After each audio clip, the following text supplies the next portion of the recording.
క్రైస్తలో December 7వ తేదీ 2024. ఈరోజు దేవుని వాక్యం. నెరసిన వెంట్రుకలు సొగసైన కిరీటము, అవి నీతి ప్రవర్తన గలవానికి కలిగియుండును. సామెతల గ్రంథం 16వ అధ్యాయం 31వ వచనం.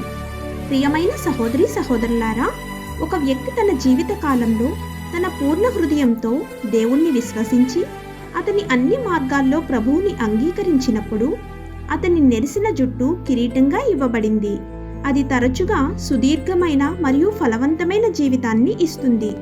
తమ జీవిత కాలంలో ప్రభువుని గౌరవించిన వృద్ధులు మాత్రమే సుదీర్ఘమైన ఫలవంతమైన జీవితం పొందుతారని దీని ఉద్దేశం కాదు.